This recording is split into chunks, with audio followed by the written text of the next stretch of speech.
अस्सलामुअलैकुम स्टूडेंट। जो हम प्रैक्टिकल कर रहे हैं वो प्रैक्टिकल नंबर 1 है। Experiment number 1, measure the length and the diameter of a solid cylinder with the help of vernier caliper and calculate its volume. तो हम जो वर्नियर कैलिपर इस्तेमाल करते हैं उससे हम लेंथ को मालूम करते हैं, डायमीटर को मालूम करते हैं। ये वो डिवाइस नहीं है जो वॉल्यूम कैलकुलेट करता है। वॉल्यूम कैलकुलेट करने का फॉर्मूला अलग होता है। ऑपरेटर्स जो रिक्वायर्ड होता है वो होता है वर्नियर कैलिपर और सॉलिड सिलेंडर।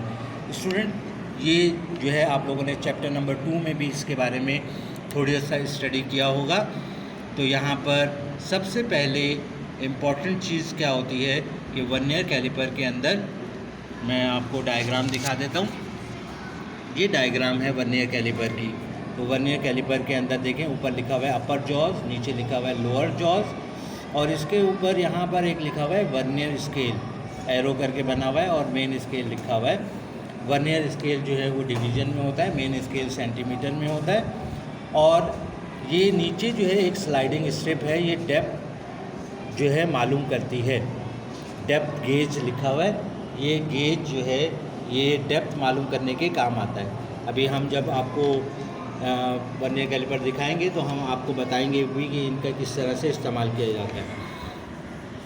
स्टूडेंट, यहाँ पे एक तस्वीर बनी हुई है और यहाँ पे देखिए एक जगह पे लिखा हुआ है 0, 4, 10। ये वर्नियर स्केल है। वर्नियर स्केल के अंदर 10 डिवीज़न होते हैं और मेन स्केल जो होता है एक सेंटीमीटर स्केल होता है जो आम इस्तेमाल आप करते हैं। तो स्टूडेंट, अगर हमें ये प्रैक्टिकल परफॉर्म करना है तो प्रैक्टिकल परफॉर्म करने के लिए सबसे पहले हम लीस्ट काउंट मालूम करते हैं। लीस्ट काउंट क्या होता है? The least possible length that can be measure by the vernier caliper is called least count. अगर हमारे पास वर्नियर कैलिपर जो है जिसके वर्नियर स्केल 20 हो तो उसका लीस्ट काउंट डिफरेंट होता है। इसके बाद स्टूडेंट, हम यहाँ पे लिखा हुआ है ज़ीरो एरर। हम ये भी बताएंगे कि किस तरह से ज़ीरो एरर मेजर किया जाता है। और यहाँ पे एक फॉर्मूला लिखा हुआ है वॉल्यूम ऑफ अ सिलेंडर, और लिखा हुआ है area of cross section multiply by length, V = πr² L। ये फॉर्मूला हम इस्तेमाल करेंगे और इसको इस्तेमाल करने के बाद हम जो सॉलिड सिलेंडर है उसका जो है वॉल्यूम कैलकुलेट कर सकते हैं। स्टूडेंट, सबसे पहले हम आपको बताते हैं कि इसमें सबसे पहले आपको करना क्या है। पर करने के लिए सबसे पहले जो है ऑब्जर्वेशन है, और यहाँ पे लिखा हुआ है length of one main scale division is 1 millimetre. 1 millimetre को आप अगर 10 से डिवाइड करेंगे तो आंसर आएगा 0.1 सेंटीमीटर। तो total number of vernier scale division यहाँ पे लिखा हुआ है 10, और यहाँ पे लिखा हुआ है least count = the length of one main scale division divided by number of vernier scale division. अगर हम इसको मज़ीद सॉल्व करते हुए देखें तो आपको ये नज़र आएगा, यहाँ पे लिखा हुआ है LC = 0.1 डिवाइडेड बाय 10, आंसर आएगा 0.01 सेंटीमीटर। ये हो गया लीस्ट काउंट। और इसके बाद लिखा हुआ है ज़ीरो एरर प्लस और माइनस। तो ये ज़ीरो एरर प्लस या माइनस कब होता है? ये तब होता है कि जब आपके पास वर्नियर स्केल या जो आपका वर्नियर कैलिपर है इसके अंदर एरर मौजूद हो, तो तब हम ये करते हैं। लेकिन नॉर्मली प्रैक्टिकल के दौरान में जो इंस्ट्रूमेंट बच्चों को दिए जाते हैं उनके अंदर एरर नहीं होता।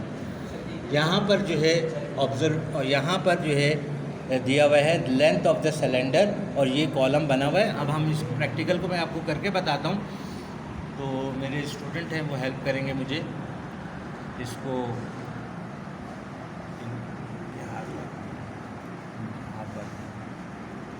स्टूडेंट, ये हमारे पास वर्नियर कैलिपर है।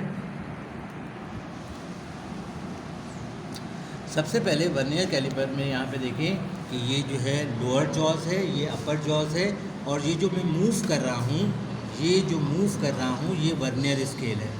वर्नियर स्केल जो होता है वो मेन स्केल के ऊपर चल रहा होता है, और इसके डिवीज़न जो होते हैं वो 10 होते हैं। ज़रा इस तरफ फोकस कीजिएगा, देखें यहाँ से यहाँ पर एक 0 का निशान है और यहाँ पर 10 का निशान है।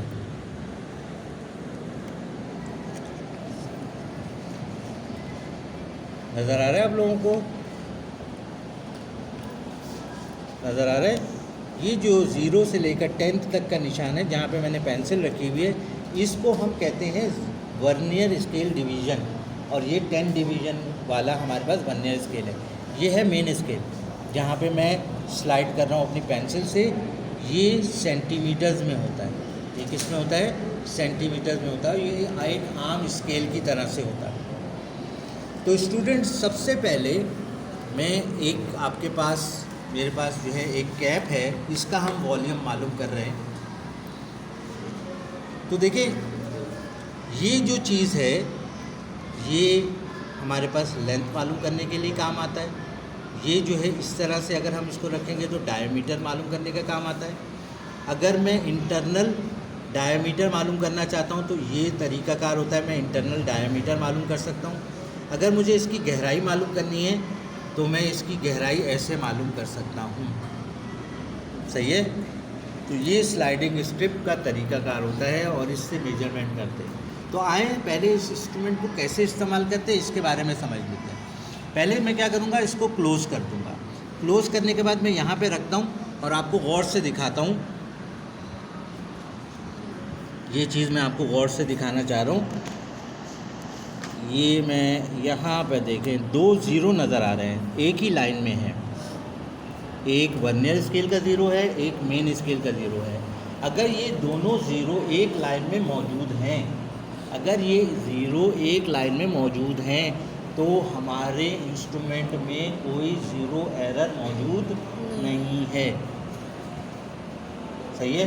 तो इसमें इसका मतलब है कि लीस्ट काउंट में हमें कोई चीज़ ऐड या सब्ट्रैक्ट नहीं करनी होगी। सही है? अच्छा, अब यहाँ पर हमारे पास जो भी मेन स्केल की रीडिंग होगी वो हम वर्नियर स्केल का ज़ीरो नीचे है। देखिए, मैं पेंसिल से आपको ज़रा और थोड़ा इंडिकेट करता हूँ। ये देखें, ये जो मेन स्केल का ज़ीरो, ये यहाँ पे जिसमें हम फोकस कर रहे हैं, ये जो ज़ीरो है ये काम आता है मेन स्केल की रीडिंग को नोट करने के लिए। तो चलें, अब हम अपना प्रैक्टिकल स्टार्ट करते। अब प्रैक्टिकल स्टार्ट करने के लिए मैं इस कैप को ऐसा खोल लेता हूँ और यहाँ पे रख लेता हूँ। सही है? मैंने इसको यहाँ पे रख लिया। अब मैं रीडिंग यहाँ से नोट करूँगा, यहाँ से मैं रीडिंग नोट करूँगा, इस ज़ीरो से मैं रीडिंग नोट करूँगा।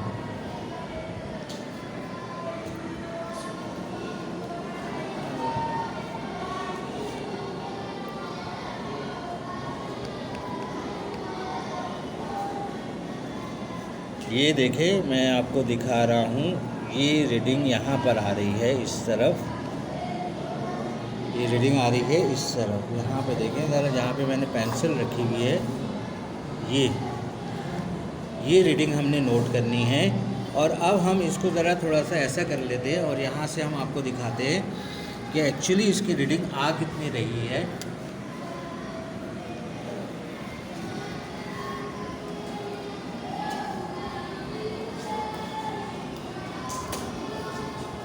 देखें, ये रीडिंग 4 नज़र आ रहा है। 4 के बाद अगली लाइन कौन सी है? 4.1। फिर क्या आई है? 4.2। फिर क्या आ रहा है? 4.3 से थोड़ा सा आगे है। रीडिंग क्या आ रही है? 4.3। अगर आप देखें, मैं इसको पेंसिल से ज़रा टच करके दिखाता हूँ आपको। ये देखें, ये रीडिंग, ये है 4, ये 4.1, 4.2, 4.3 से आगे है। इस ज़ीरो से चेक करना है हमने। ये ज़ीरो की लाइन 4.3 से थोड़ा सा आगे है, तो हम मेन स्केल की रीडिंग यहाँ पे लिख रहे हैं। आप ज़रा थोड़ा सा ऊपर कर लें कैमरा को और मैं यहाँ पे रीडिंग लिखूँगा। ये जो रीडिंग है इसको मैं कैंसिल कर रहा हूँ क्योंकि ये पायलट रीडिंग एक दी हुई है। और यहाँ पे मैं लिख रहा हूँ 4.3। ये मेन स्केल की रीडिंग हो गई। अब ज़रा नीचे कर लें, दोबारा हम जा रहे हैं। अब हम यहाँ पर गौर से देखेंगे कि यहाँ पर इस ज़ीरो के बाद कोई एक लाइन एग्जैक्टली ऊपर वाली लाइन से टच कर रही होगी, हमें उसको फोकस करना है।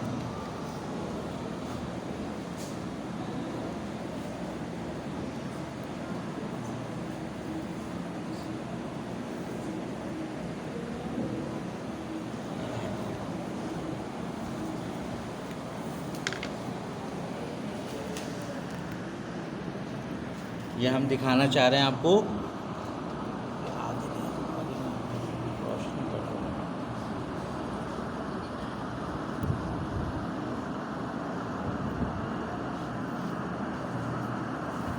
अब ज़रा गौर से देखें, यहाँ पे देखें 0, 0 के बाद एक लाइन है, फिर 1 है, फिर एक लाइन है, और यहाँ पे देखें 2 वाली लाइन जो है, 2 वाली लाइन, ये जो 2 है,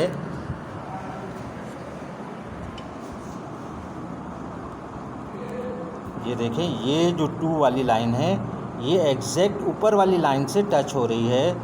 तो ये जो 2 है ये वर्नियर स्केल डिवीज़न होगा। अब हम क्या करेंगे, यहाँ पर लिख देंगे 2।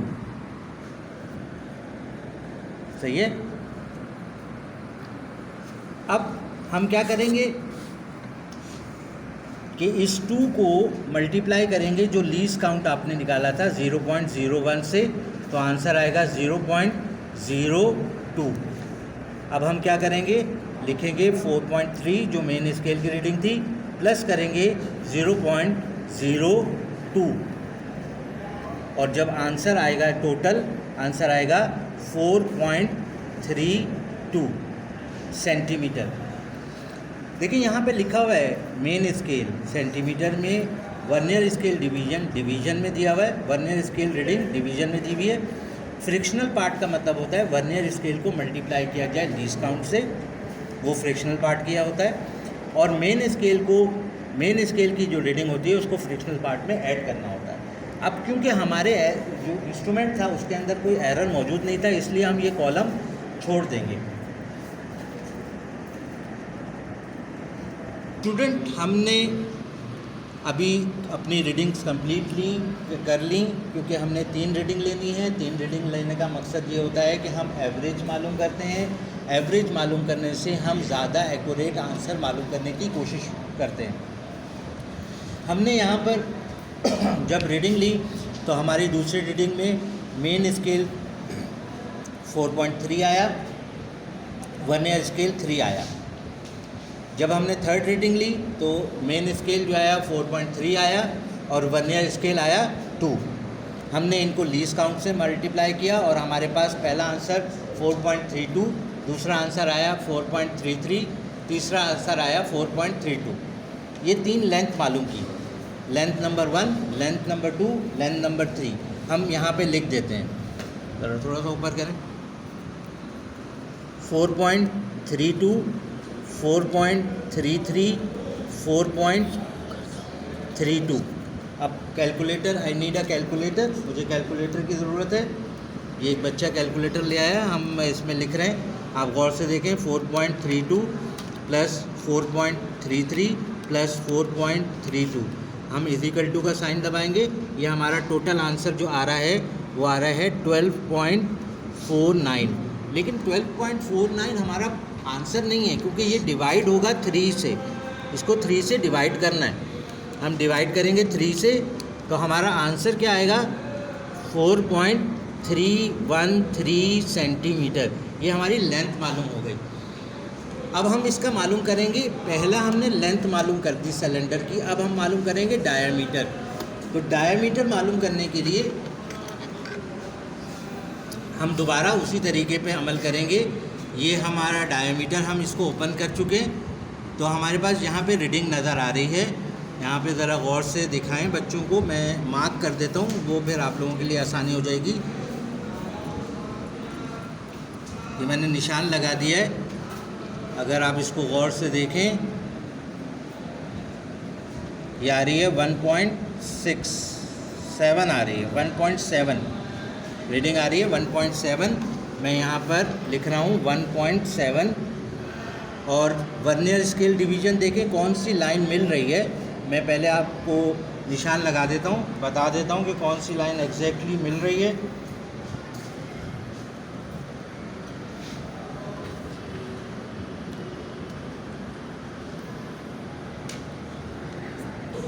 ये देखिए मैंने निशान लगा दिया है, ये है 4.5 की जो लाइन है वो एग्जैक्टली ऊपर वाली लाइन से मिल रही है।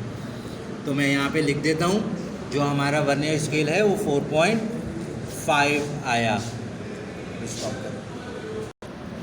स्टूडेंट, हमने जब मेन स्केल की रीडिंग ली तो मेन स्केल की रीडिंग मैंने आपको बताया यूजुअली चेंज नहीं होती।